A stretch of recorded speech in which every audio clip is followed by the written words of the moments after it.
So we are starting the second panel dedicated to a discussion on national criminal justice frameworks on the investigation and prosecution of conflict-related sexual violence. And we have three panelists. Hope Wells, who is a senior manager at the International Institute for Justice and the Rule of Law, manager of program and policy planning, who is going to talk about evidence collection in sexual violence linked to terrorism investigation. He's the first of the panelists. I will introduce the two following ones when they will take the floor, and we'll have the privilege for this panel to have a discussant, Professor Souni Kassia. So we'll have four talks, and then we'll have time. I will be very severe on the timing, 15 minutes for everybody. And so, Hope Wells, you have the floor. Thank you, Patrick, and thank you to Bibliothèque Sans Frontières, to Jean-Christophe, the University of Nice, Special Representative Pat in your office, to all the organizers for putting together this important symposium. I am, as you said, Senior Manager for Programs and Policy Planning at the International Institute for Justice and the Rule of Law.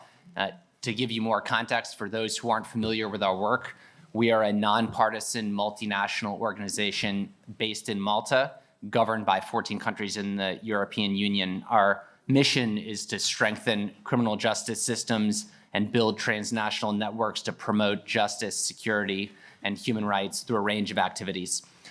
In this presentation, I will briefly address some issues related to evidence in conflict-related sexual violence cases. I'll start by taking a step back and at a high level laying out some of the evidentiary challenges in these cases.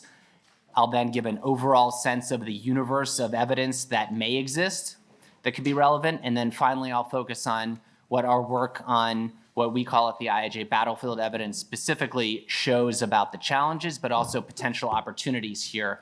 And hopefully that'll inspire some reactions and discussion. So first, the evidentiary challenges, break this into two parts. When a criminal justice practitioner is investigating, seeking to prove crimes of conflict-related sexual violence, we can think about, one, what are the elements needed to obtain a conviction for those offenses? And in the case of these crimes, number two, what are the complications related to the conflict zone environment in which the crimes were committed and in which often the investigation itself must be carried out? So number one, the elements found in substantive criminal law, as we heard during the first panel, that depends on which jurisdiction you're bringing the case in, depends on which offense you're charging. But broadly speaking, you need to prove that the criminal conduct took place, that the individual accused is the person who carried it out, and that they had the requisite mental state to trigger criminal responsibility. A few issues that immediately jump out here with respect to the crimes we're discussing. First, echoing what others already discussed a bit, in practical terms, an investigator or prosecutor will look for evidence of the crimes they can actually charge. And many of us know from our work that many national criminal codes in particular still have overly narrow definitions of crimes of sexual violence. So if, for example, depending on the national definition of rape, if that's overly narrow or if that's not gender neutral in an appropriate way, then there are a lot of acts that actually should be classified as international crimes of sexual violence that a domestic prosecutor in that jurisdiction won't be able to charge no matter what evidence they have due to the deficiency of the substantive law. Second, another observation about substance and procedure and the link there with respect to mens rea, the mental state. So on paper, the degree of mental state required for a crime of sexual violence may be higher than for some other grave crimes. So the ad hoc tribunals said it's direct intent, whereas for some other crimes it may be gross negligence, when in principle that's a higher standard, direct intent. But in practice, it may actually, in some of these cases, be easier to prove that mental state for a crime of sexual violence, where the key element is the absence of the victim's consent, particularly when you factor in the conflict environment in which the crime took place. So in one of the Cunarch case, For the ICTY, for example, the trial chamber took into account the coercive nature of the wartime environment, the vulnerable situation of Muslim girl detainees, in concluding beyond a reasonable doubt that the accused had full knowledge the victim didn't freely consent. Of course, depending on the jurisdiction, that shouldn't be taken for granted, but the challenges here may be judges or juries in unfamiliarity with the crimes, the role of consent, not deficiencies of substantive or procedural law as such. Establishing mens rea for other grave crimes is often the most significant sticking point. So relative to that, it may be less challenging for some of these crimes, although I invite reactions from others in the room to that. And then final issue here is, in order to prove war crimes of sexual violence at either domestic or international level, need to show the existence of an armed conflict, need to show a nexus between that conflict, a specific criminal act, particularly where the court can take judicial notice if it's already been proven the existence of an armed conflict. That may be not so difficult, but you still have to show that nexus. And in practice, we should recognize there may be some trade-offs here. So to give an example, I was speaking a little while ago with a very experienced European terrorism and war crimes prosecutor who told me, with respect to some victims of sexual violence crimes in armed conflict he was working with, he would find himself weighing, on the one hand, if you can convict the perpetrator for an international crime, I think we can agree you can deliver a more complete measure of justice. On the other hand, he said, in practice, in his jurisdictions, the highly developed European jurisdiction with a lot of experience with international crimes, those international crimes cases were taking him a lot longer. And he said, in real life, some of the victims and victims groups he was working with found that very frustrating. So he would ask himself, if I can convict someone for membership in a terrorist group much more expeditiously, is that the right thing for me as a practitioner to do for the victims? Is that the most just thing to do? And I think that's not a question to be lightly dismissed, and I'd invite reaction to that also. I'll go more briefly through the second type of challenges, so challenges that flow from the conflict environment in which the crime took place. Ordinarily, in criminal cases, civilian investigators are the principal collectors of evidence, and in many of these conflict environments, there is no functioning civilian law enforcement. Moreover, the destruction that the conflict involves may actually impact the evidence too. The evidence could get destroyed, the evidence could get contaminated, and the non-permissive nature of that wartime environment means any other actors who do have the opportunity to gather what could be potential evidence don't have much time to do it. They don't have much time to preserve it in the first place, let alone to document the processes of preserving it. The lack of basic security often also leads to high levels of witness intimidation. And when the government itself is a player in the armed conflict, then criminal justice practitioners from whichever jurisdiction often face cooperation challenges and sometimes outright obstruction. It's a steep set of challenges. Despite that, what are the types of information that could be used as evidence, and what are the potential sources of that information? We often think of these cases as rising or falling based on victims' testimony. And in practice, investigators and prosecutors do often lean heavily on victims' testimony when building cases, and that's not unreasonable because that can be very compelling evidence. But there's an entire range of other forms of potential evidence. So physical evidence, digital evidence, including open source material that can be viable, documents, communications intercepts, testimony from others, testimony from eyewitnesses, testimony from insiders, members of an armed group, a terrorist organization, a government who may themselves have criminal culpability but can give really irreplaceable evidence. With respect to each of those different forms of evidence, the challenges related to the armed conflict environment that I just mentioned, particularly when they're operating in combination, they can reduce the scope of the evidence that's available in the first place.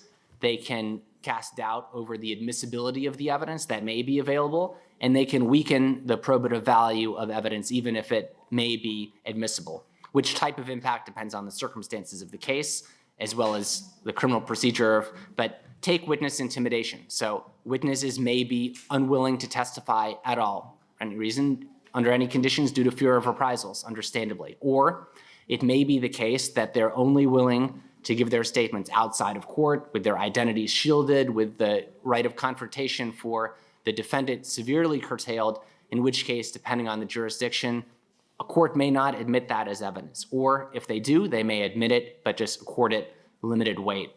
One concrete example of this was interesting, and I want to credit the scholarship of Silke Studzinski and Alexander Lily Cather for this, was a trial at the Higher Regional Court of Stuttgart of two members of Rwandan armed group based on the German Code of Crimes Against International Law. In that case, the chief evidence for crimes of sexual violence, among other crimes that were charged, was the testimony of a number of victims. And to facilitate their testimony, the courtroom was closed to the public. The witnesses' identities were withheld from the defense, and the questioning took place by remote video conference with the range of questions conditioned so it wouldn't actually expose the identities. But because of that, that combination of restrictions led that court, and I quote the court's own judgment, to subject the testimonies of the witnesses to an extremely cautious and reserved assessment of evidentiary value, and use the information only for the purpose of rounding off and confirming evidence otherwise obtained. And although it did convict two defendants for other serious crimes, the court dropped the sexual violence crimes charges. So that case illustrates a number of challenges. I'm conscious of time, but turning now to potential sources, I want to make a similar point, which is even in armed conflict situations, no functioning civilian law enforcement, there's still a broad range of potential sources. That's various types of non-government actors, civil society organizations, but also journalists, academics, researchers who may be active there. There may be UN investigative and fact-finding mechanisms. There's the internet itself for open source information. And there may be other kinds of government agencies, including military and intelligence services. And here's where I want to close by focusing a bit more on the evidentiary potential of information and material collected by military forces, which I'll call battlefield evidence, although there are other terms like military evidence. I've been leading an IIJ initiative on this topic since 2018. Initially, we were quite focused on promoting the use of this kind of material to investigate and prosecute crimes of so-called Islamic State, Syria, and Iraq. And we've since expanded the scope of that work thematically and geographically. Currently, we're partnering with the Council of Europe Committee on Counterterrorism to research and draft a publication for them on that. The primary message here, I think, to keep in mind is that militaries in these conflict zones collect huge amounts of information, not in most situations, depending on their mandates, not for criminal justice purposes, but to advance their own core military missions. Nevertheless, what they collect, which in practice encompasses each of those kinds of evidence, each of those different forms of evidence I mentioned earlier, that can often have value in the courtroom. And over the past 5 years, we've seen this, we've worked to promote this, particularly in the Syria and Iraq context, where that material has been crucial to the prosecution in a range of domestic courts of members and supporters of ISIL and other terrorist groups, including for international crimes. At the same time, from my experience, battlefield evidence has not been used very often to investigate and prosecute conflict-related sexual violence. So I pose the question to the group then, with all of your expertise, does that fact just point up the difficulty of proving these crimes we're discussing, or, speaking now in the action-oriented, solution-oriented spirit of this symposium, does that actually mean here's an opportunity to improve accountability that practitioners should be taking better advantage of? I mean, on the one hand, one might argue what's needed in these sexual violence cases is a different type of evidence. When we look at the battlefield evidence, some of the most well-known cases involve biometric material, spectacular feats of forensic analysis where years after a terrorist attack, a fingerprint gets pulled off of an IED and a match is made in another jurisdiction. And the most routine cases, on the other hand, involve documents, membership forms, terrorist registration forms. That itself is a criminal offense in many jurisdictions. Crimes of sexual violence, by contrast, they're far removed from membership offenses. They may not involve weapons, like in the first type of example, and they may be particularly difficult to prove after that time lag.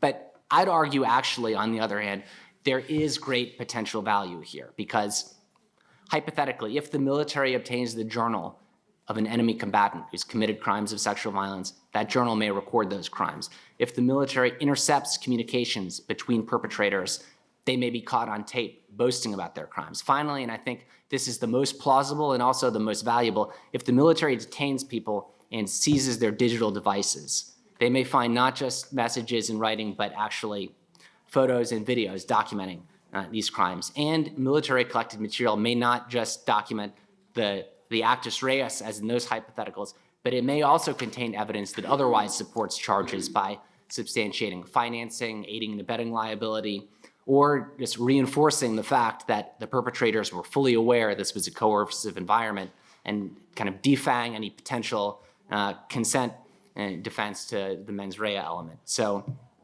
how can we better realize that potential value? I'd argue, number one, holders of this military collected information need to be more aware of its value in these cases and need to proactively push it out where it can be useful more when relevant.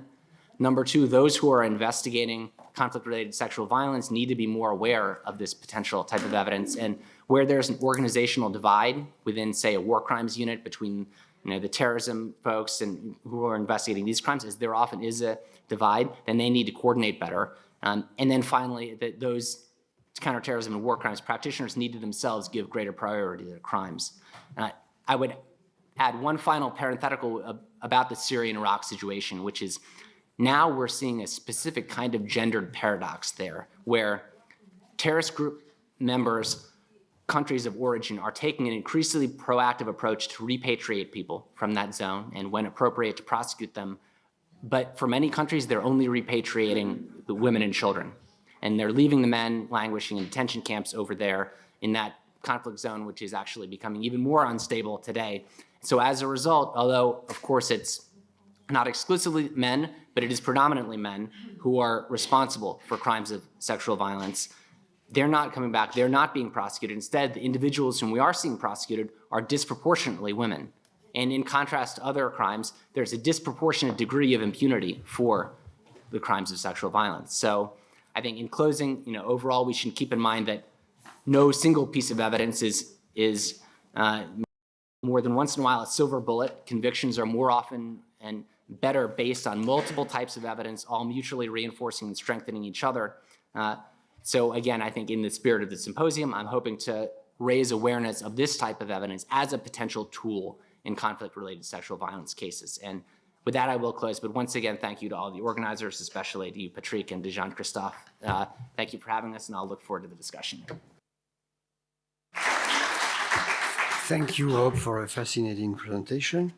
Je donne la parole à Madame le juge Tendance Prissa Puezolo Bonga, juge au tribunal de Brazzaville, qui va nous parler du traitement judiciaire des violences sexuelles résultant de conflits par les cours congolaises. Merci. Mon intervention sera un peu plus professionnelle, en raison donc de mes fonctions. Je suis magistrat, procureur de la République près le tribunal administratif de Pointe-Noire. Je viens aujourd'hui, à travers cette communication, partager l'expérience congolaise. Donc, en ce qui concerne le traitement judiciaire des violences sexuelles issues des conflits par les juridictions congolaises. Nous allons dire que ces 3 dernières décennies, le Congo a connu assez de troubles sociopolitiques, notamment avec la guerre civile de 1998, qui a entraîné assez de victimes. On a été à plus de 3 917 femmes et filles victimes donc de violences sexuelles. Mais malheureusement, on n'a pas pu constater des plaintes qui ont été déposées et qui ont suivi le cheminement qu'il faut pour pouvoir aboutir donc à des décisions en ce qui concerne la condamnation des auteurs. En 2000, donc dans les années 2000, le département du Poul a encore été fait l'objet encore de troubles sociopolitiques. Il faut dire que ce sont des troubles qui résultent donc des milices privées. À l'époque, donc, c'était M. Ntoumi. Je pense que vous avez été assez informé parce que ça fait l'objet ça fait couler beaucoup d'encre sur le plan autant national qu'international, parce qu'il arrivait que des femmes ont été victimes, violées, pendant même qu'elles prenaient le train ou le bus pour se rendre dans le département donc, du Kwilu. Et là, donc, ces milices, quelquefois, dans leurs actes, prenaient donc le soin d'arrêter soit ces voyageurs et procéder à des actes de violence.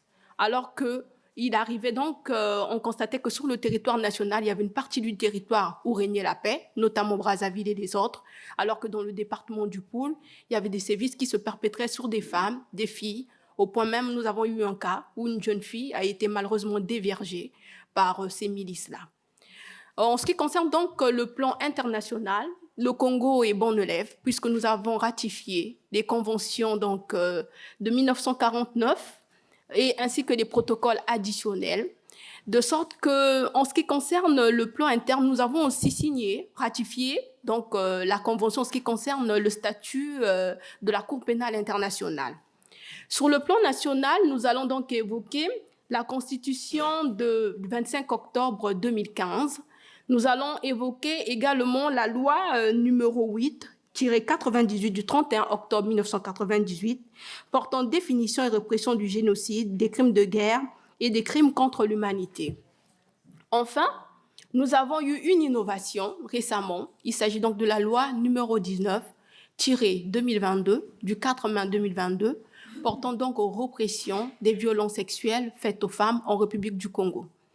Nous allons dire que cette loi, c'est une avancée parce qu'avant la prise de cette loi, le juge était appelé à réprimer les infractions, donc les violences sexuelles, en faisant une analogie au code pénal. Un code pénal que nous avons hérité de la colonisation. Comprenez que le Congo est devenu indépendant en 1960. Et donc, c'est le seul code que nous avons à utiliser jusqu'à la promulgation de la loi Mouibara en 2022, de sorte qu'il s'agissait de faire une analogie. Prenons par exemple le cas de l'article 309 du Code pénal congolais, qui réprime donc les CBV, les coups et blessures volontaires. Et quand nous avions par exemple des victimes qui venaient se plaindre pour ces cas, en l'absence donc d'un texte, nous étions obligés de faire une analogie, comme pour faire correspondre la violence dont se plaignait la survivante ou la victime aux coups et blessures de l'article 309 en l'absence d'un texte spécifique. Donc depuis la prise de la loi Mouibara, loi numéro 19-2022 du 4 mai 2022, qui réprime non seulement les violences domestiques, physiques en temps de paix, mais aussi en temps de guerre. Parce que là, on trouve une disposition spécifique qui réprime les infractions commises par les soldats sur les femmes en temps de guerre. Notre intervention va s'axer sur 2 points essentiels. Nous avons pensé vous présenter dans une première partie les enquêtes menées dans le cadre du traitement judiciaire des violences liées au conflit, avant d'évoquer la répression donc en ce qui concerne les violences sexuelles en temps de conflit. Pour ce qui est des enquêtes menées dans le cadre du traitement judiciaire des violences liées au conflit, nous faisons application du Code de procédure pénale qui date de 1963. Et là, donc, nous avons des enquêtes qui peuvent être menées par des agents de police en temps de guerre, certes. Il s'agit donc d'une procédure, on ne déroge pas. On ne pourrait pas dire qu'il y a une procédure particulière en ce qui concerne le Congo pour ce qui est des enquêtes à mener en ce qui concerne les violences sexuelles perpétrées en temps de conflit. Le distinguo n'est pas fait entre donc les enquêtes qui sont menées pendant les périodes de conflit que les périodes de paix. C'est toujours le Code de procédure pénale dont il est fait application. Et là, nous avons donc les officiers de police judiciaire. Il y a des maires. Parmi les officiers donc de police judiciaire, nous avons des agents de la gendarmerie ou de la police qui ont ce brevet-là, disons ce diplôme d'officier de police. Nous avons également les maires, les préfets qui peuvent intervenir dans le cadre des enquêtes. Ils ont à leur tête donc le procureur, lui qui est en charge donc de tout ce qui concerne donc la police judiciaire. C'est le procureur qui est à la tête. De sorte qu'une fois que l'enquête est lancée, où il y a une victime qui vient se plaindre, en ce qui nous concerne donc, nous avons la plainte qui est ouverte pour permettre à la victime de dénoncer donc l'acte qui est perpétré sur elle. Nous avons également la citation directe par voie administrative, qui est donc aussi une modalité donc de saisine. Et nous avons également la clameur publique. Ça peut être un individu informé donc de la situation qui peut porter cette information auprès du procureur de la République et à lui donc de donner suite. Comment il donne donc suite? Le procureur de la République, en ce qui nous concerne, est donc en matière de violences sexuelles liées au conflit. Il peut prendre l'initiative d'un flagrant délit, dès lors qu'il estime que les faits y sont. Et il peut également prendre l'initiative d'une citation directe, ou tout comme il peut ouvrir une information. Mais il faut noter qu'en matière de crime, c'est plus l'information judiciaire, elle est obligatoire. On ouvre absolument une information judiciaire, sauf en matière de crime flagrant. Donc, en ce qui concerne donc, les violences sexuelles produites donc, en temps de conflit, pour le Congo, ce sont des crimes relativement à la loi de 1998 que je venais de vous citer. Et là encore, ce sont des crimes imprescriptibles. C'est vrai qu'avec la loi Mouibara, il y a un distinguo qui a été fait. Là encore, il s'agit donc du contexte en temps de paix, parce que là-bas aussi, en ce qui concerne donc les prescriptions, ces prescriptions dérogent donc au régime de droit commun en ce qui nous concerne. De sorte que chez nous, par exemple, les délits, c'est pour, en ce qui concerne donc le délai de prescription, c'est 3 ans. Et donc, quand on arrive dans la loi Mouébara, il y a un régime dérogatoire qui passe donc à 5 ans.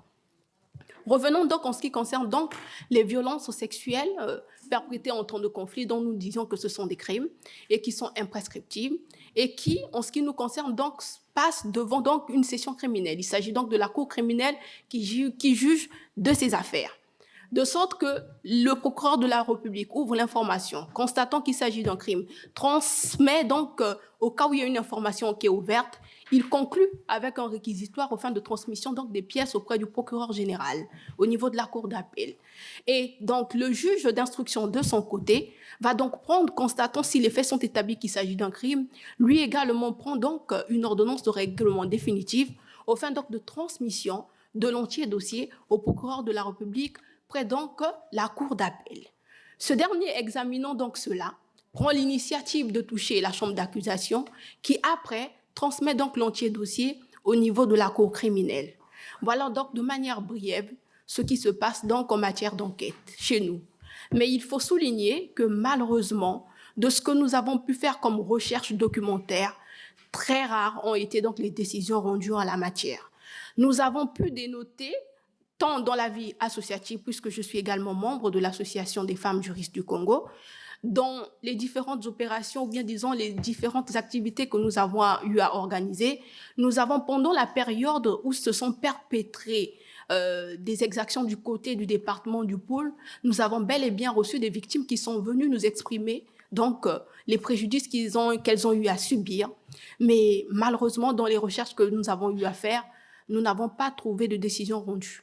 En discutant donc avec certaines autorités donc, qui sont dans le département du Pôle, qui sont notamment à Kinkala et à Kindamba, les collègues nous ont fait savoir qu'ils n'ont malheureusement pas reçu, ils ont entendu des victimes, mais malheureusement pas de plainte n'ont été déposées dans ce sens-là, de sorte qu'ils ne pouvaient pas, sans qu'il y ait une formalisation des choses, prendre l'initiative d'engager tout ce qu'il y a comme mesure ou bien poursuite en ce qui concerne les auteurs. Nous nous sommes alors posé la question de savoir pourquoi cela, puisqu'on a pu constater que les auteurs vivent non loin, donc les bourreaux vivent non loin de leurs victimes, notamment dans le département du Pôle, où ces derniers moments, la population a été longtemps secouée par des violences sexuelles, puisque la région était pas du tout dans la paix qu'il fallait. Il n'y avait pas la paix dans le département du Pôle. Et là, malheureusement, les victimes n'ont pas pu dénoncer les victimes et les violences subies, ainsi que les exactions subies là-bas, en ce qui concerne la région du Pôle. Pour ce qui est donc des poursuites, vous comprenez donc que la deuxième partie, la répression donc des infractions liées aux violences sexuelles en temps de conflit. Dans nos recherches, nous avons pu avoir quelques décisions, mais nous comprenons que là, c'est, comme nous venons de le souligner, il ne s'agit pas des plaintes contre les auteurs de violences sexuelles liées en temps de conflit, mais c'est plutôt des gens qui viennent se plaindre pour la destruction des biens mobiliers et immobiliers. Et il faut également souligner que malheureusement, après ce qui s'est passé courant 1998 au Congo, les autorités, pour des besoins de préservation de la paix, sont amenées à prendre des textes qui gracient les auteurs de ces violences sexuelles. Nous avons donc un texte de 1998 que nous avons produit ici en tant qu'annexe, où toutes les exactions des violences qui ont été commises courant 1998 ont été graciées. Et la seule voie qui avait été laissée aux victimes, c'est la réparation civile. Donc, du côté pénal, c'était malheureusement fermé en ce qui concerne ces victimes. Nous avons ici traduit la carte judiciaire du Congo. Vous nous excuserez pour l'organigramme, puisqu'on faisait en fait une comparaison avec le Congo démocratique, qui est notre pays voisin. Mais vous avez ici la carte judiciaire du Congo. Nous avons un monisme juridictionnel avec une seule cour suprême, 5 cours d'appel et plusieurs tribunaux de grande instance, ainsi que des tribunaux d'instance. Donc, les tribunaux d'instance et les tribunaux de grande instance font partie du premier degré, tandis que les cours d'appel chez nous font partie donc du second degré avec la Cour suprême qui est donc, disons, ce n'est pas un degré, mais c'est la plus haute juridiction de notre pays. L'organigramme qui traduit donc notre réalité, c'est plutôt celle-ci, cet organigramme, l'organigramme judiciaire du Congo, traduction donc de ce que je venais de vous dire. Donc en dehors des tribunaux qui se chargent des affaires civiles et pénales, nous avons des juridictions spécialisées, le tribunal administratif et le tribunal de commerce, de même que le tribunal de travail, qui sont au même degré que les tribunaux de première instance. Et enfin, vous avez donc de manière synthétisée les objectifs donc, de l'enquête. Et nous avons pensé résumer en quoi consistent donc les enquêtes en ce qui concerne les violences sexuelles en temps de conflit chez nous, qui n'ont aucune spécificité en ce qui concerne la procédure donc, en matière pénale. Voilà donc, et je vous remercie.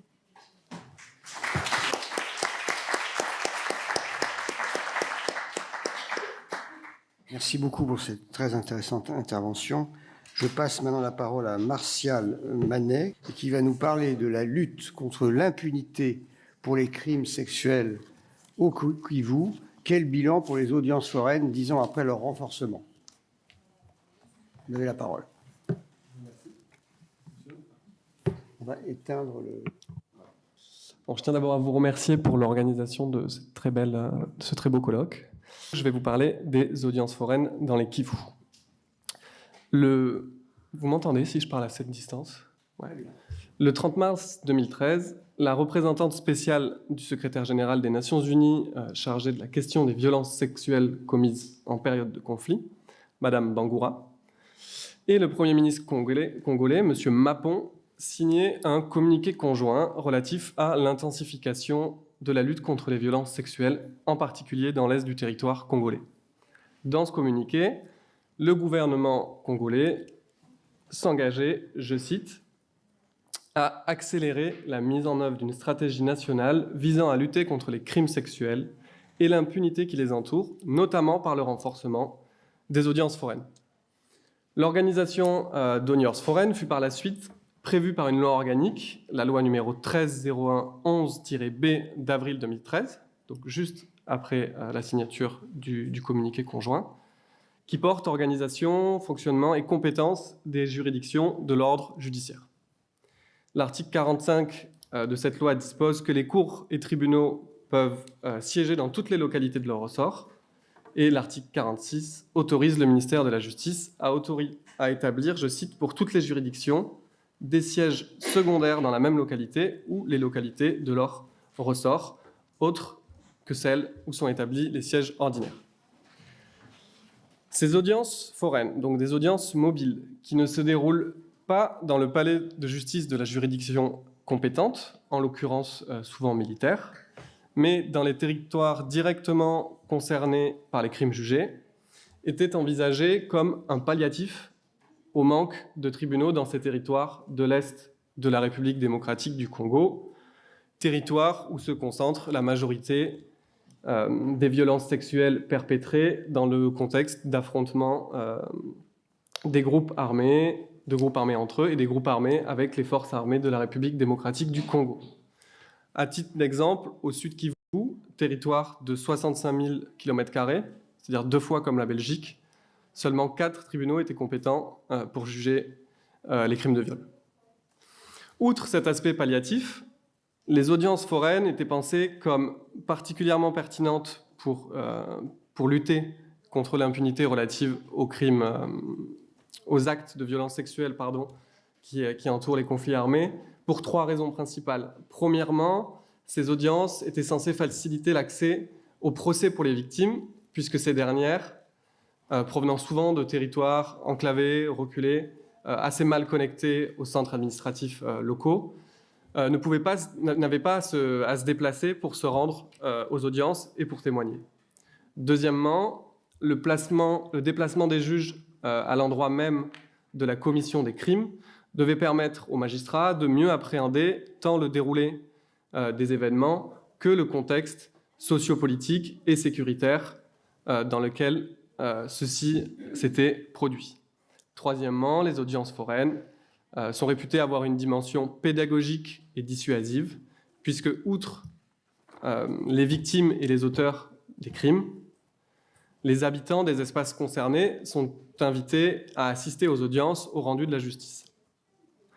Donc le renforcement de ces audiences depuis 2013 a incontestablement abouti à la condamnation de plusieurs auteurs de crimes de violence sexuelle commises dans les Kivus. Que ces auteurs soient civils ou militaires et quelle que soit leur fonction ou leur rang. Un rapport du PNUD réalisé en 2018 pour la clôture d'un programme lancé en 2013, programme qui avait pour objet la lutte contre l'impunité et l'appui aux femmes victimes de violences sexuelles, dispose en effet, je cite, que l'organisation d'audiences foraines a été pour beaucoup dans l'importance relative du nombre de jugements prononcés. Une évaluation conjointe des programmes de lutte contre les violences sexuelles en RDC, une évaluation effectuée en 2019 par le Fonds des Nations Unies pour la population, remarque quant à lui, je cite, que c'est surtout dans le secteur de la justice que l'évolution des capacités de planification, de gestion et de suivi a été le plus remarquable pour lutter contre l'impunité des auteurs de violences sexuelles, en partie grâce au recours aux audiences foraines pour le règlement des affaires de violences sexuelles qui ont été organisées pour atteindre des zones mal desservies par le système judiciaire. Enfin, dans son dernier rapport périodique au Comité pour l'élimination de la discrimination à l'égard des femmes, envoyé en 2018, sachant que le rapport précédent datait de 2011, le gouvernement congolais relevait lui-même que les audiences foraines dans les Kivu, l'Ituri et le Haut-Uélé, donc qui sont des régions au nord du Nord Kivu, avaient permis le jugement et la condamnation de nombreux officiers de commandement. Donc, dans un deuxième temps de mon intervention, je vais revenir sur quelques cas emblématiques de ces procès tenus en audience foraine qui ont abouti à des condamnations pour commission de violences sexuelles. Cela ne signifie pas, bien sûr, que tous les procès relatifs à des actes de violence sexuelle tenus en audience foraine ont abouti à des condamnations, et ce, même quand des preuves accablantes étaient produites. Je pense ici à une affaire que je n'aurai pas le temps de développer, mais qui est l'affaire de Minowa. Et secondement, cela ne signifie pas que ces procès, qui aboutissent à des condamnations, soient exempts de critiques. On aura peut-être l'occasion d'en reparler dans la discussion. Je pense ici à la question de la continuité des mesures de sécurisation des victimes, une fois les audiences terminées, et bien sûr à la question du versement des réparations. Le premier procès sur lequel je vais m'attarder est le fameux procès Kavumu, peut-être trop fameux, mais on pourra en parler aussi dans la discussion. Je sais qu'il y a des spécialistes du procès Kavumu. Ce procès a la particularité de s'intéresser aux violences sexuelles commises à l'encontre des enfants. Dans le village de Kavumu, qui est situé à une trentaine de kilomètres de Bukavu, entre 2013 et 2016, plus de 40 jeunes filles âgées de 13 mois à 12 ans ont été enlevées, violées et mutilées pendant la nuit. Le même mode opératoire a été constaté, c'est-à-dire qu'après avoir été enlevées par un ou plusieurs hommes, les victimes étaient violées pendant la nuit avant d'être abandonnées dans les champs qui entouraient le village. Initialement, ces attaques ont été considérées comme des événements isolés et traités ainsi par les autorités judiciaires locales. Néanmoins, suite à la mobilisation d'une coalition d'ONG, la Ponzi Foundation, Trial International et Physicians for Human Rights, notamment, cette coalition d'ONG a démontré que les crimes étaient liés entre eux et présentaient un caractère systématique et généralisé et pouvaient donc être qualifiés de crimes contre l'humanité. Le procureur militaire de Bukavu s'est ainsi saisi de l'affaire. Outre la mobilisation initiale de l'ONG, et c'est important pour ce que je vais dire après, la coalition de ces trois ONG a assisté la juridiction dans l'assistance aux avocats, l'analyse médico-légale, l'organisation du recueil des témoignages ou encore la sécurité des victimes. Selon certains témoignages, je n'ai pas pu le prouver trouver une source qui le prouvait, mais je tiens à le mentionner, la coalition d'ONG aurait été même organisée et financée intégralement le procès aurait été intégralement financé par cette coalition d'ONG. En juin 2016, les premiers éléments de preuve recueillis par la police ont amené à l'arrestation de Frédéric Batumike, qui était membre de l'Assemblée provinciale du Sud Kivu et à la tête d'une milice qui s'appelait l'Armée de Jésus.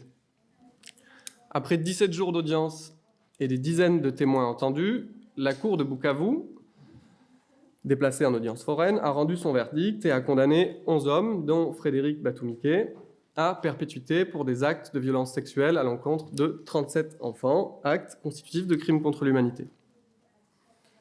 Ce fut la première fois en RDC qu'un homme politique en poste fut reconnu coupable en tant que supérieur hiérarchique de crimes commis par lui-même et la milice qu'il contrôlait et finançait. Niveau temps, je suis pour savoir. 5 minutes. Il me reste 5 minutes uniquement. Enfin, 6 minutes. Ok. Donc je vais passer sur 2 autres affaires que je voulais évoquer. La première, c'est l'affaire dite du Marocain. Et si vous voulez aller voir, la deuxième affaire, c'est le procès Coco di Coco. Donc, malgré ces cas emblématiques, ce cas, puisque je n'ai pas eu le temps de développer les autres, mais donc ces cas emblématiques de condamnation qui attestent de l'efficacité certaine des audiences foraines dans la lutte contre l'impunité, qui entourent les violences sexuelles en conflit armé, ces cas emblématiques ne doivent pas masquer certains problèmes structurels liés à l'organisation de ce type d'audience.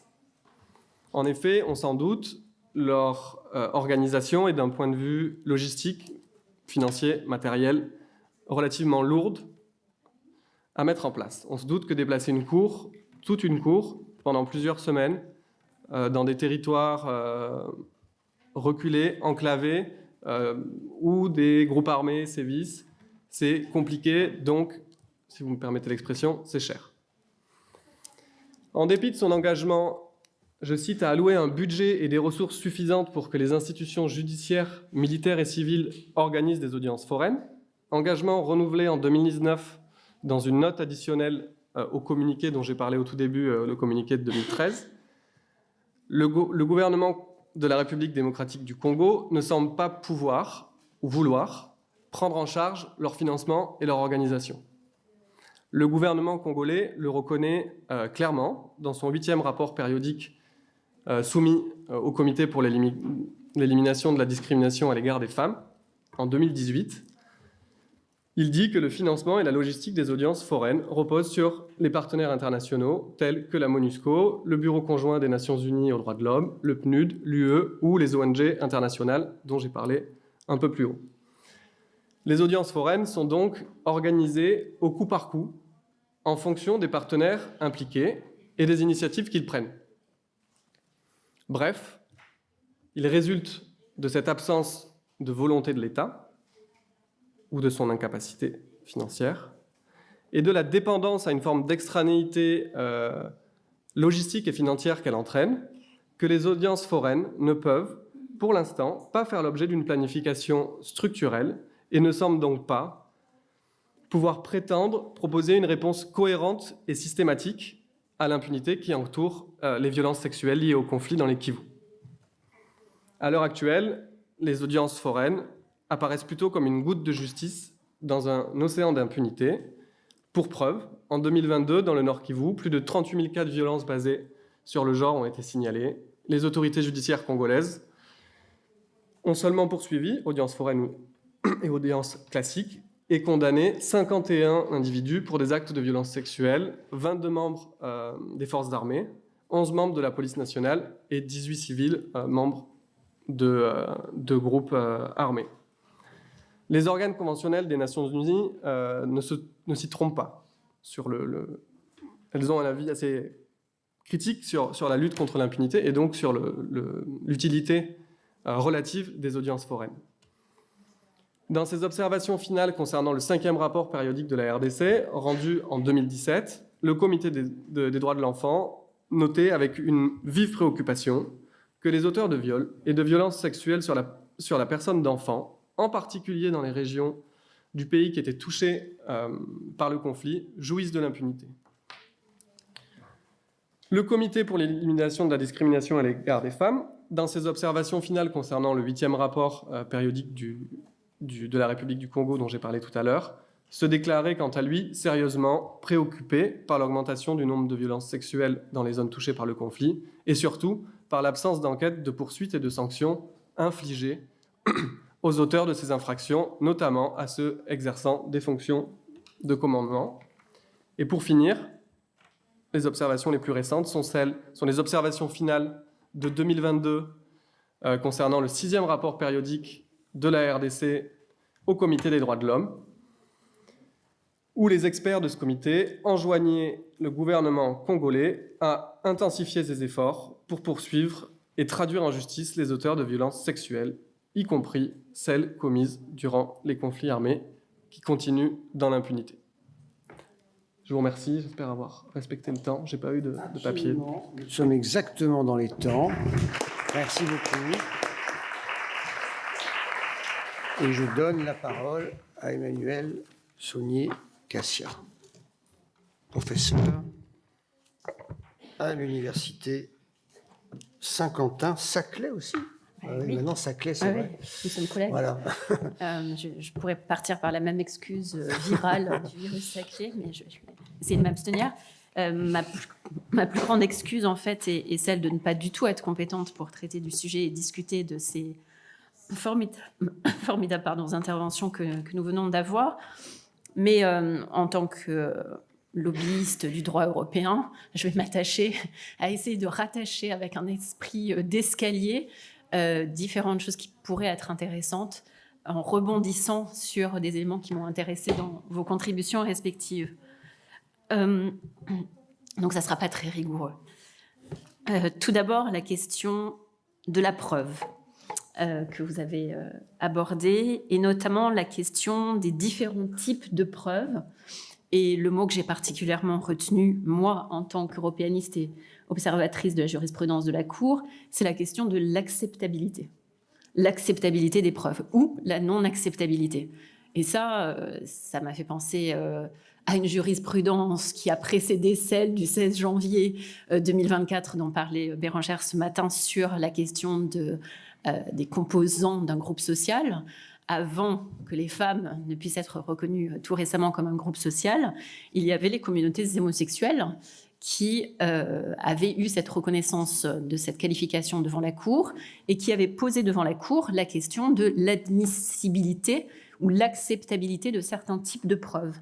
Et notamment, vous faisiez référence aux photos et aux vidéos qui étaient exigées par certaines juridictions nationales, dont comme par hasard la Hongrie, et qui ont été évidemment refusées par la Cour de justice comme portant atteinte à la dignité humaine, c'est-à-dire qu'une personne homosexuelle ne doit pas avoir à apporter devant la Cour des vidéos le mettant en scène dans son activité sexuelle pour pouvoir prouver son homosexualité.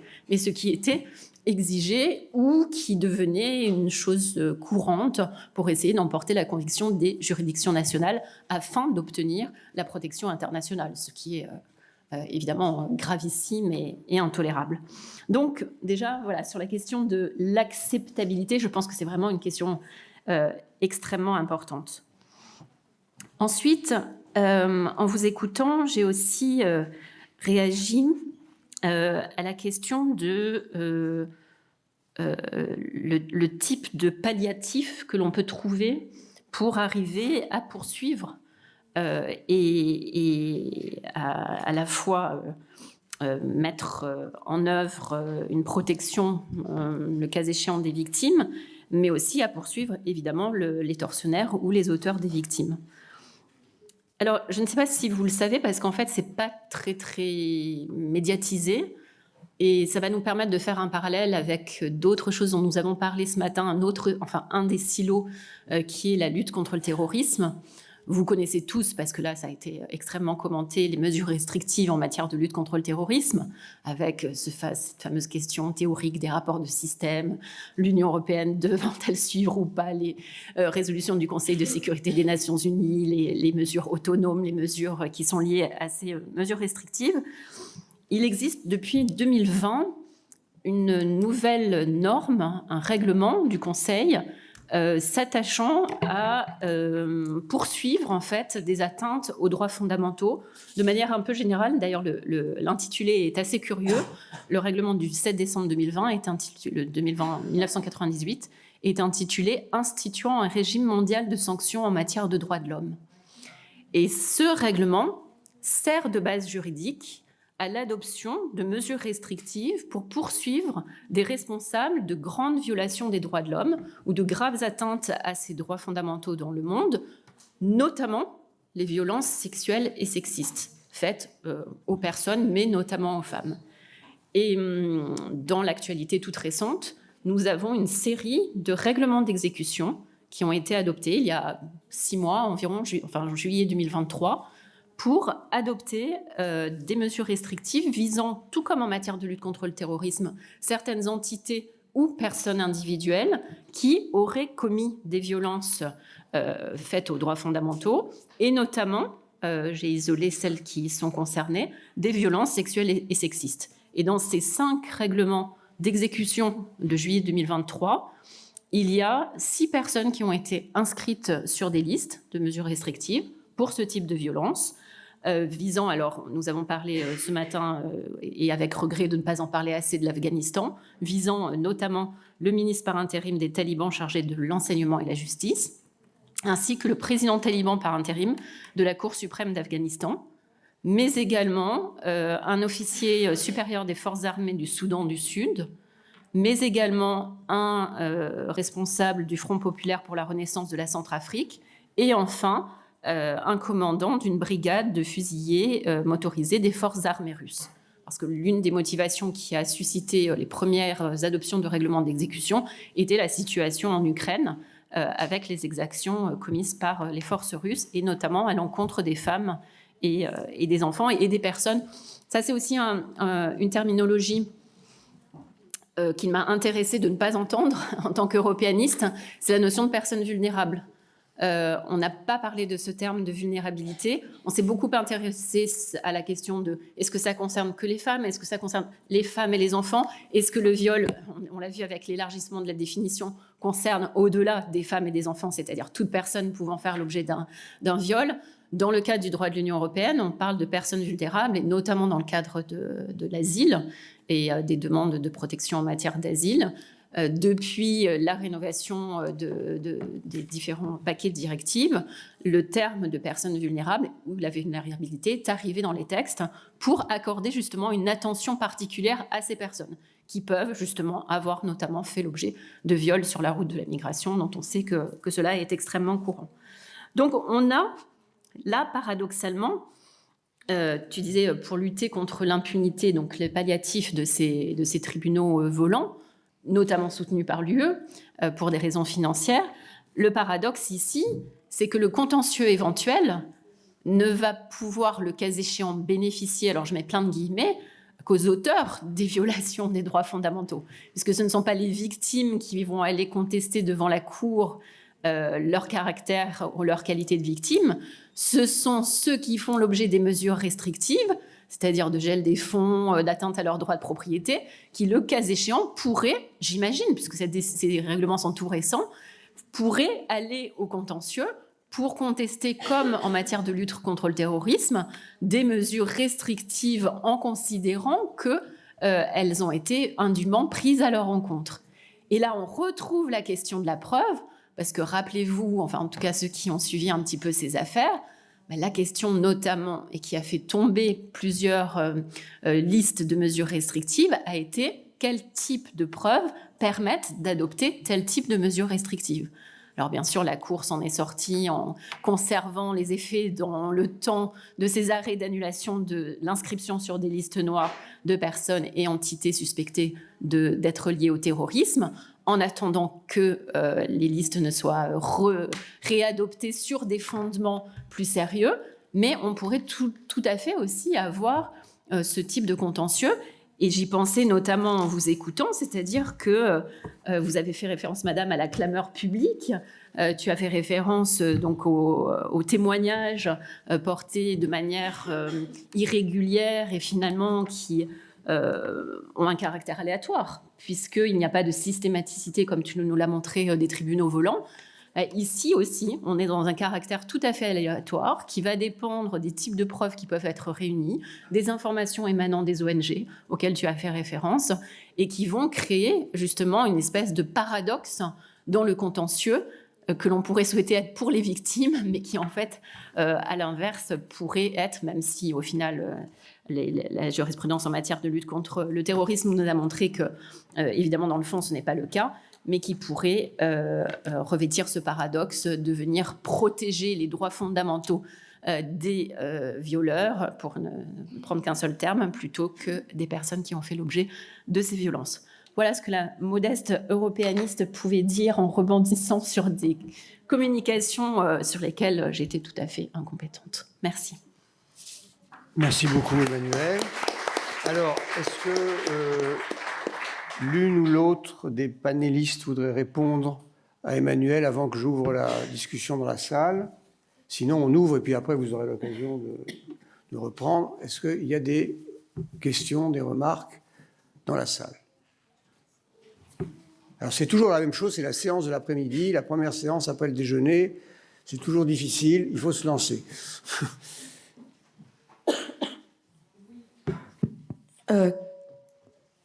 Question et remarque, désolée pour ma question en français pour Monsieur Wells. Je comprends le français. Voilà. I'm not sure of my wording in English on this subject. À propos de l'open source, l'OSINT, vous avez souligné que les preuves en open source étaient apportées par des militaires. Est-ce que c'est vraiment de l'open source? Mais ça n'est pas ma question, parce que j'aimerais savoir s'il y a des cas de preuves apportées en open source, non pas par des autorités.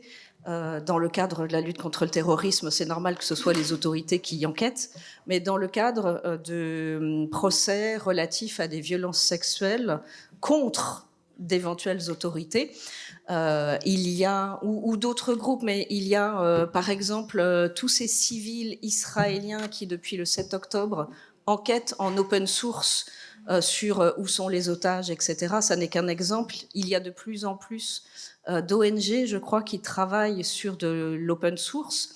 Y a-t-il des cas avérés, à votre connaissance, qui aient produit des preuves en open source qui aient été considérées comme acceptables et recevables lorsqu'elles sont apportées par des civils?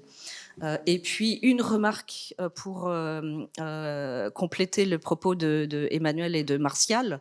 Il y a eu dans quelque chose d'assez historique pour la RDC de la part des mesures restrictives de l'Union européenne en décembre 2022, une sanction à l'égard d'un financier belge, Alain Goetz, qui est un commerçant, entre guillemets, de diamants de la RDC, qui a été ciblé pour des sanctions du fait de son soutien à des groupes armés à l'est de la RDC, et donc groupes armés qui participent à des violences sexuelles. Et je ne sais pas, je n'ai plus en tête le règlement de fin 2022, je ne sais pas si les violences sexuelles ont été mentionnées directement comme base de mesures restrictives à l'égard d'Alain Goetz, ou si ça n'est que de manière indirecte via son soutien à des groupes armés, notamment les Mai Mai. Et enfin, pour compléter le propos de Martial Manet, il y a eu au mois de juin 2023 une entente entre la Cour pénale internationale, le bureau du procureur et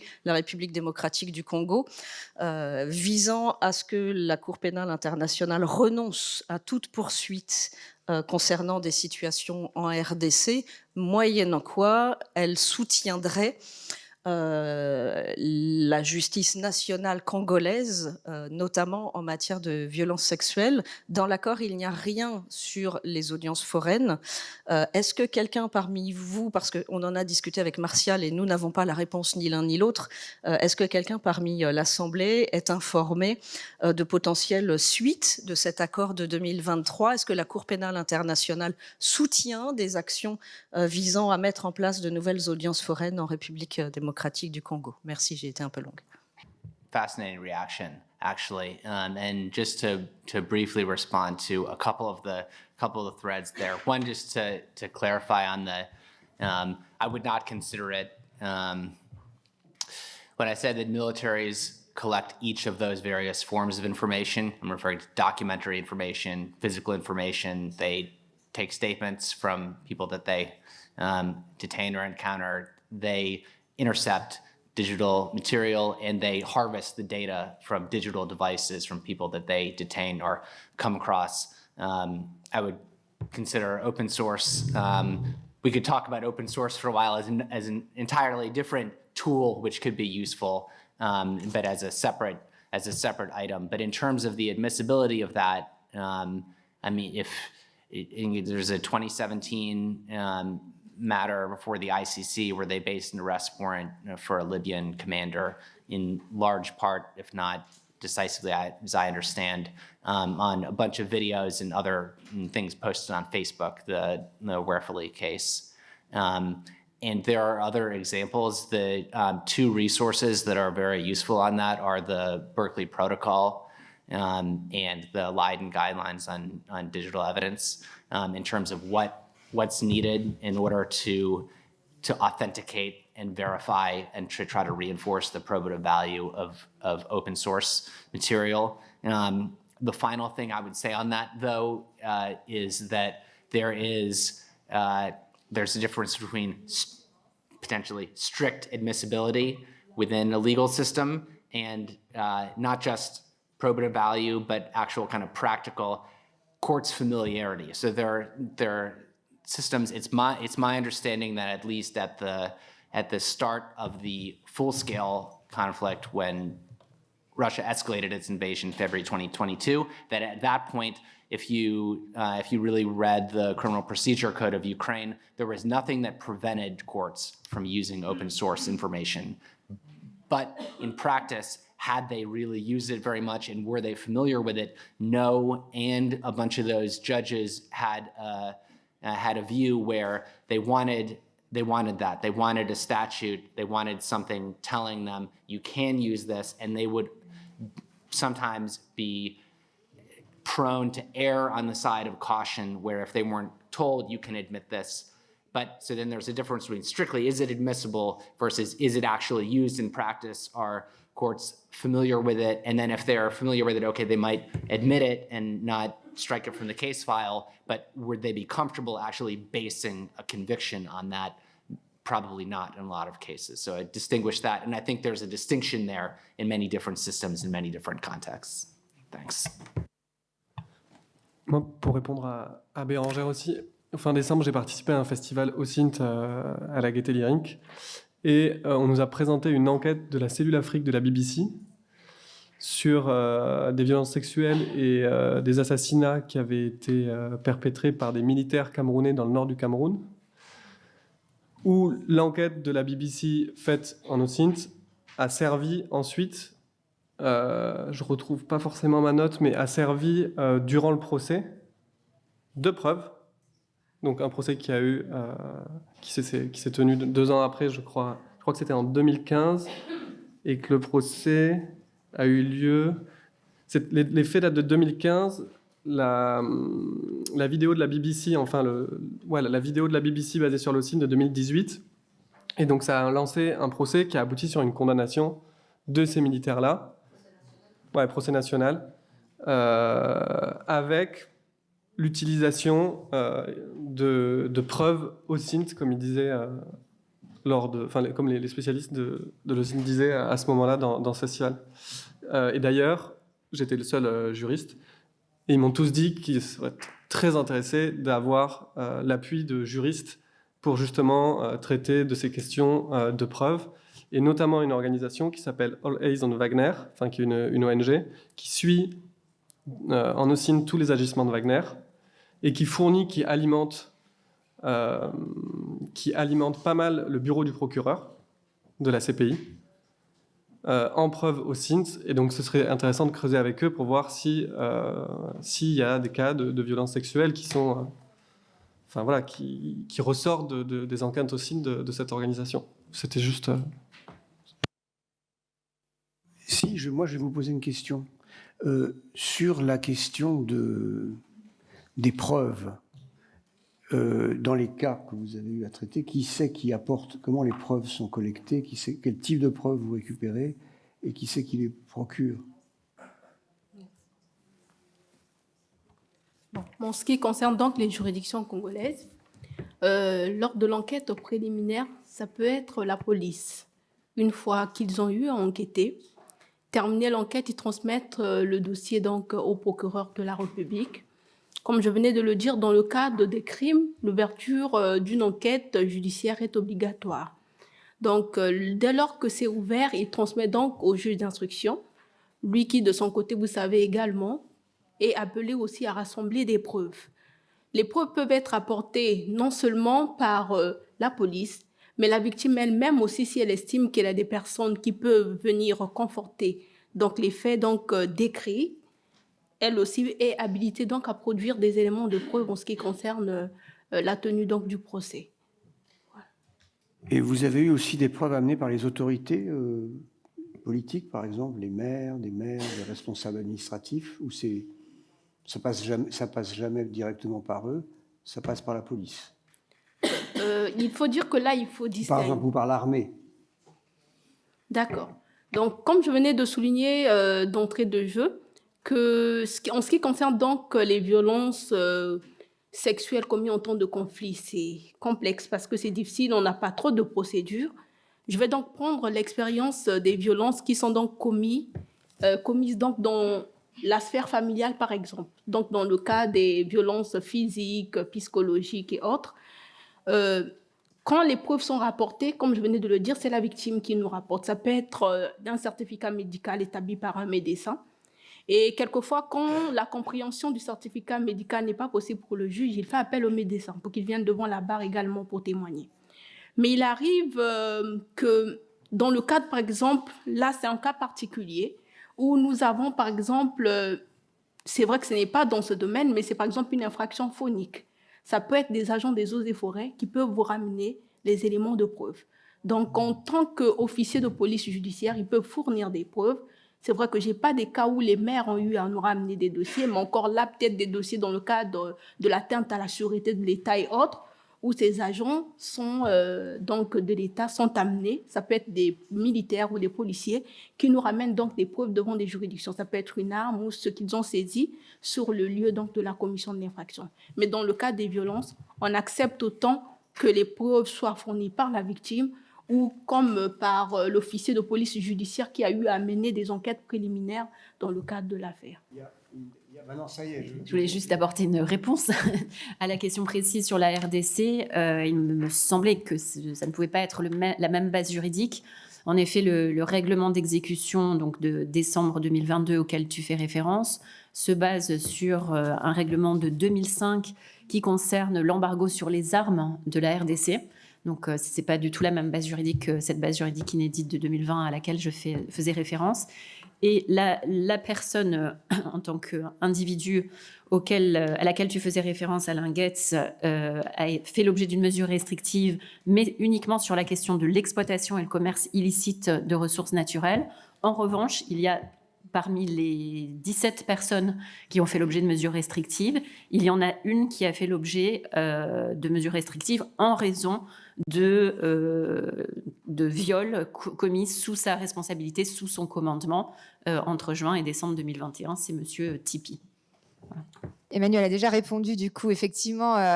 Il y a d'ailleurs aussi William Yakutumba qui a été inscrit sur les listes pour violences sexuelles dans les mesures restrictives. Mais je voulais surtout réagir au propos de Martial sur la question de peut-être comment encadrer ou aider des personnes qui s'inscrivent volontairement dans une démarche d'open source. Il y a quand même, je pense, en ce moment, le laboratoire, je mets des guillemets évidemment, de la situation ukrainienne devant la CPI, dans laquelle il se passe beaucoup de choses intéressantes de ce point de vue, et notamment un document conjoint édicté par le bureau du procureur qui mentionne un certain nombre de règles et de directives à suivre lorsqu'on veut participer à l'effort de recueil des éléments de preuve.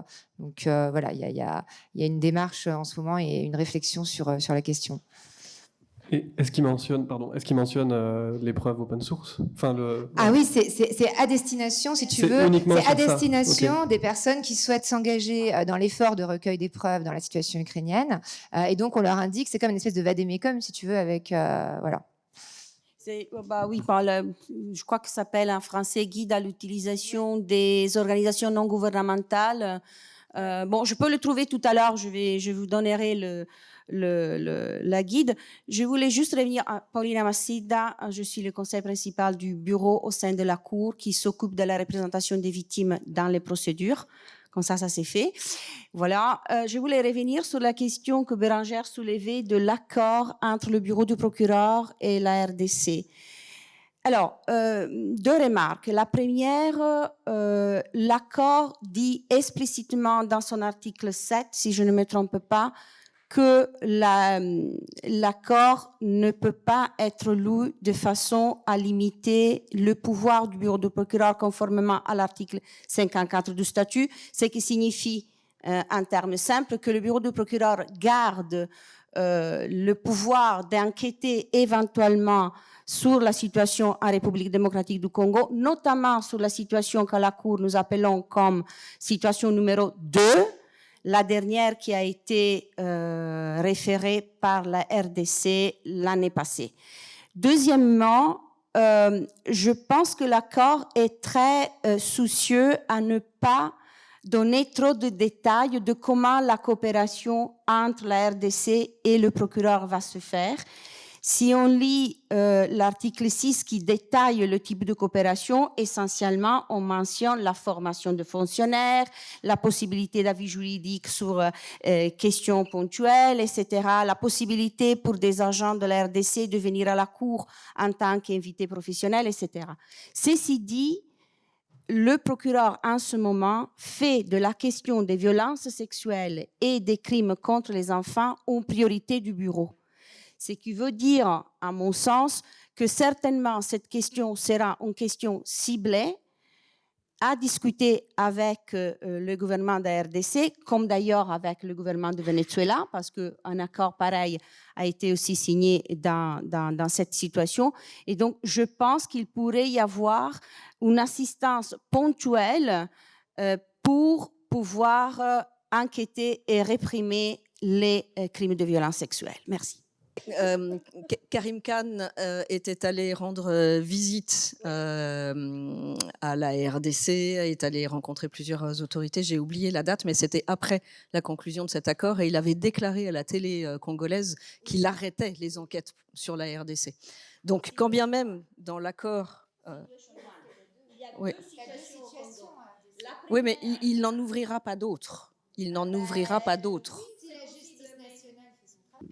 Merci bien. Je suis donc Madame Jocelyne Milandou Kanza. Je suis magistrat de carrière, vice-présidente de la Cour de la CCDB, la Cour des comptes et de discipline budgétaire du Congo, et je suis présidente nationale de l'Association des femmes juristes du Congo, coordonnatrice du réseau national de lutte contre les violences sexo-spécifiques. Alors, je présente évidemment mes félicitations au panel de cet après-midi, mais j'aimerais prendre toute l'Assemblée à témoin pour dire que les victimes de violences sexuelles demeurent finalement, à entendre les intervenants de ce soir, demeurent des victimes en double peine.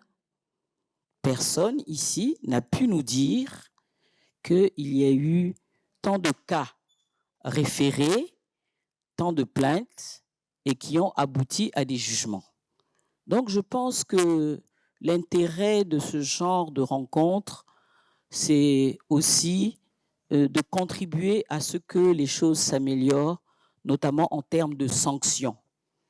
Parce que vous ne pouvez pas imaginer ce que c'est comme douleur pour une femme qui a été violentée, qui a été violée, parfois qui devient mère d'un enfant non désiré, fruit du viol, et de continuer à vivre comme ça toute sa vie sans que l'auteur ne soit sanctionné, sans que l'auteur parfois ne soit interpellé, je vous assure que c'est difficile. C'est une personne qui est blessée à vie et qui ne pourra jamais être réparée.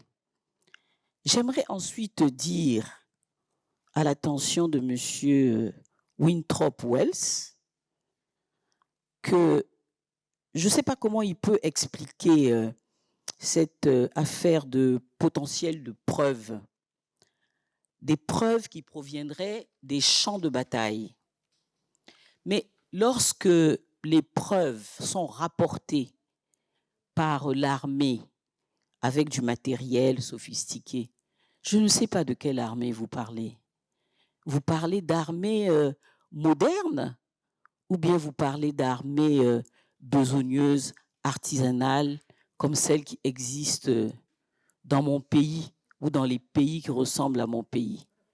Parce que déjà, ces preuves qui seraient rapportées par des militaires, même s'ils ont du matériel sophistiqué, mais les militaires ne sont jamais totalement neutres dans les violences qui sont exercées sur les femmes. Alors, est-ce qu'il ne faudrait pas se demander quel est le crédit que l'on peut apporter à ce genre de preuves? Et les appareils biométriques, je ne pense pas que l'armée congolaise de mon Congo, mon petit Congo, qu'il puisse y avoir du matériel biométrique qui puisse rapporter des éléments probants pour établir la culpabilité de ces violeurs. Enfin, pour terminer, j'aimerais dire, je crois que c'est monsieur Martial Manet qui en a parlé. Oui, il a parlé du rapport du PNUD, ce rapport qui a été produit en 2018. Vous avez parlé également des audiences foraines, mais c'est toujours pareil. Les femmes congolaises qui ont été violées, violentées à Bukavu ou à Kaboumou, n'ont jamais été réparées. Il n'y a même pas un début de solution. Parce que la réparation, elle est physique, elle est psychologique, elle est aussi matérielle. Parce que lorsqu'on parle de réinsertion, il faut effectivement qu'il y ait cet accompagnement. Donc je pense que, n'ayons pas peur des mots, je crois qu'il faut continuer à dire que malheureusement, en 2024, les victimes de violences sexuelles continuent à vivre la double peine parce qu'il n'y a pas de sanction, il n'y a pas de réparation et les auteurs de ces violences continuent à grande échelle à bénéficier de cette impunité. C'est ce que je voulais dire. Et il faut bien que je parle aussi de ce qui se passe dans mon pays. Mais dans mon pays, c'est pareil. D'ailleurs, je salue le courage de ma jeune collègue et jeune consoeur. Parce que pour aborder un tel thème, il faut être courageux. Parce qu'effectivement, il n'y a pas de répression. On n'est pas documenté. Mais pourquoi on n'est pas documenté? Ça, c'est encore une autre question. Et donc, les victimes sont là, rejetées, marginalisées, stigmatisées, avec des enfants non désirés parfois et qu'elles regardent tous les jours. Donc, je pense que... Oh, je m'arrête là. Merci.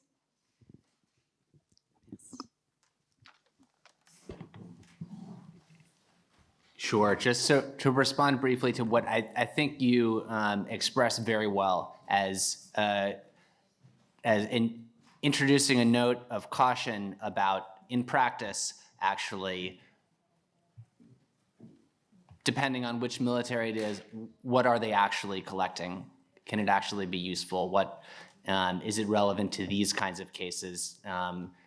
Which is very much true, and there are it's totally context dependent.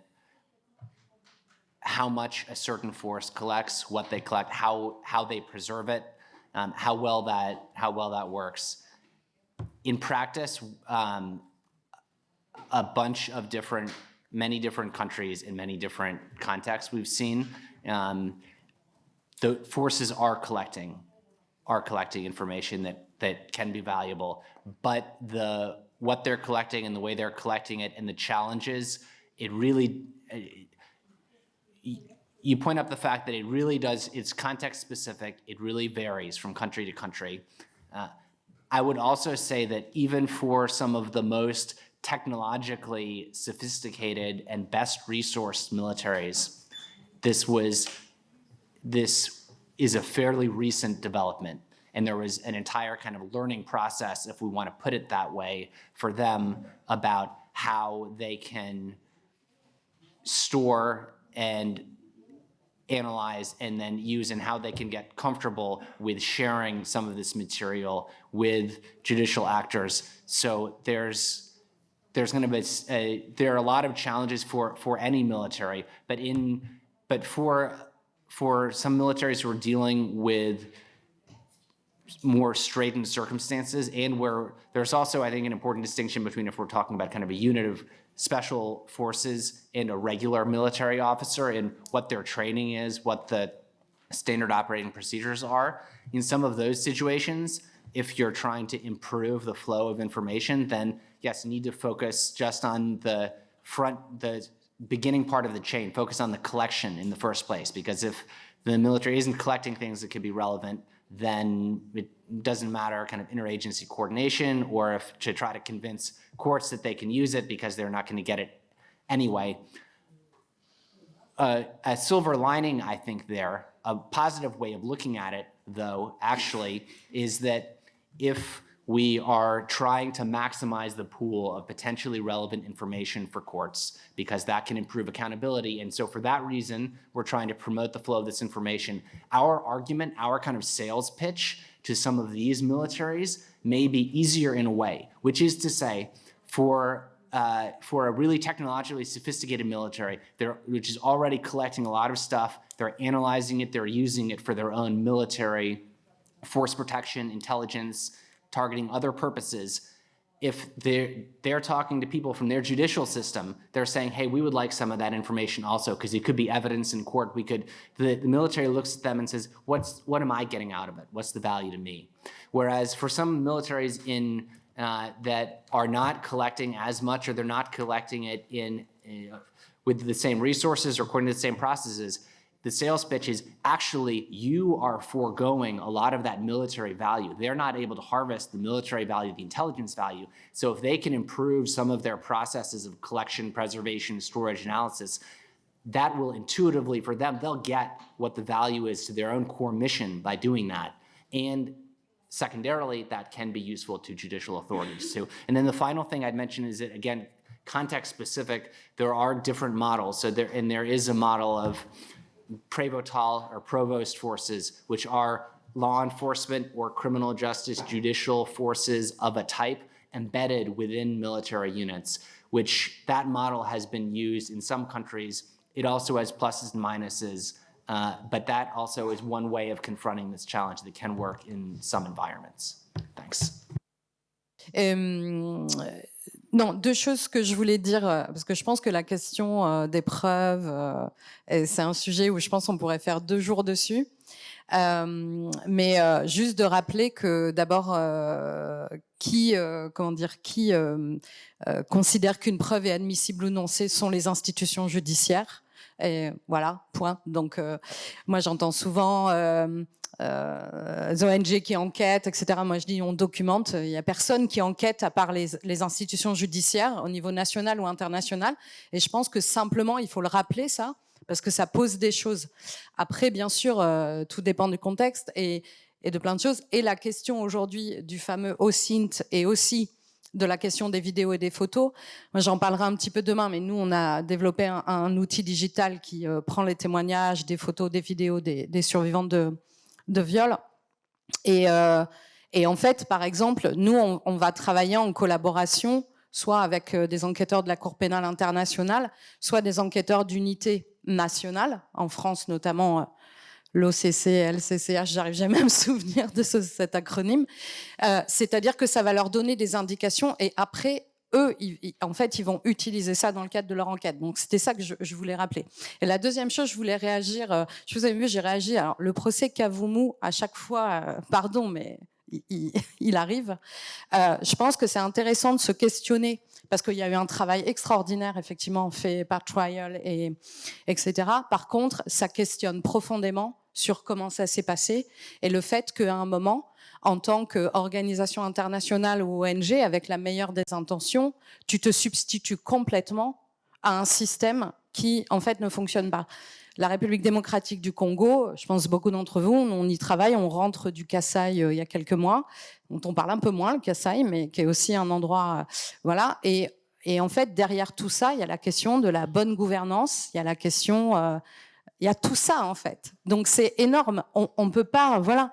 On ne peut pas regarder la question de la violence sexuelle, par exemple, liée au conflit, ou d'ailleurs la question des crimes internationaux, sans regarder tout ça, tout cet environnement-là. Et la dernière chose, c'est dire All Eyes on Wagner, que je connais bien, on travaille un peu avec eux sur la question des violences sexuelles, donc pour dire. Mais après, pareil, juste de préciser que ils fournissent à la CPI, tout le monde fournit des choses à la CPI. Il faut quand même... tout le monde fournit des tas de choses à la CPI. Et merci, je ne sais pas, c'est toi, non, qui est devant à rappeler le guide qui a été fait, qui est hyper bien. Parce qu'en fait, la question, c'est comment on travaille. Si on veut que les éléments qu'on fournit d'ailleurs à la CPI qui croule, littéralement, on peut pas reprocher à la Cour pénale internationale, et Dieu sait que je suis la première à critiquer la Cour pénale internationale pour ceux qui me connaissent, mais on ne peut pas reprocher non plus aux institutions judiciaires de ne pas avancer quand on les croule sous des choses qui en fait ne vont pas être admissibles, etc. Et quand tu as une multitude d'acteurs, c'est ça aussi le problème. Et aujourd'hui, c'est multiplié avec effectivement les vidéos, les photos.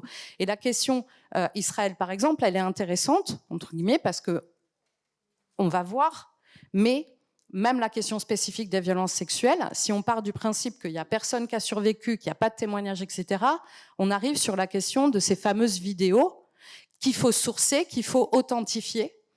Et ça, c'est tout un travail qui est très complexe de comprendre où elles vont. Et on rentre aussi dans tout le phénomène de, de désinformation, de propagande.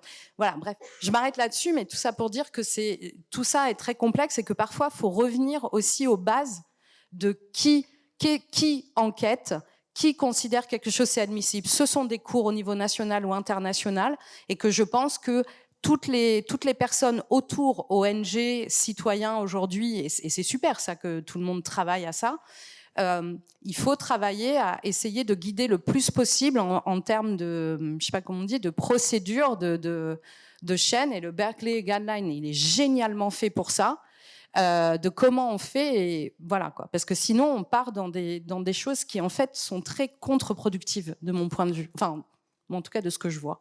Voilà. Merci beaucoup. Alors, je vais peut-être me donner la parole, puisqu'on a un peu de temps, pour poser une question.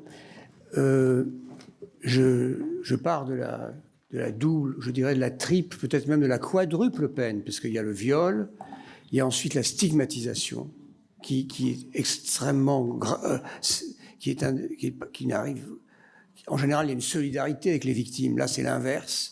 Donc ça, c'est une double peine particulière. Et ensuite, il y a la triple peine qu'on retrouve rarement les victimes et qu'il n'y a pas de procès et de réparation. Alors, je veux faire maintenant j'ai lu il y a quelques jours sur Twitter une question un gars que je ne connaissais pas d'ailleurs. Today is my oldest son's last day as 12 years old. If anyone has any good advice for parenting a teenager, I'm all ears. Et Edward Snowden a répondu, make sure that he knows how to clear his brother history, and then make sure he understands that no amount of history clearing and incognito modes he does on his own computer or phone will clean up the history of his activity being held by Google, Facebook, TikTok, etc., etc. And that is quite interesting because it means that even in the poorest army, everybody has a cell phone, which means that all these companies have the record of what they have put on their cell phone. So if it is so extraordinary crimes, couldn't we campaign for having a national and international law imposing to these companies that by exception to the protection of privacy, for these kind of crimes, they would have an obligation on the national law or international law to provide the information requested by a court. Maybe I'm crazy saying that, but I think it could be also an avenue of gathering evidence, because when Pramila takes the floor everywhere, I've been listening to you now a few times, nobody can resist the demonstration she's making. So we should gather the CEO of Facebook, TikTok, and Google, etc., with you, and we should have. Okay, can we do something together? No, but I'm just asking the question. I'm not saying it's a solution, but I think because of the extraordinary particularity of these crimes, we should have extraordinary action that should lead us to ask for this break of privacy in these particular circumstances. That's just maybe, so if you have if there is no reaction to my suggestion, we are going to stop, and no more, nobody wants to take the floor. We are going to stop there the second panel. I would like to thank all of you and all the people who have taken the floor. Thanks to all of you.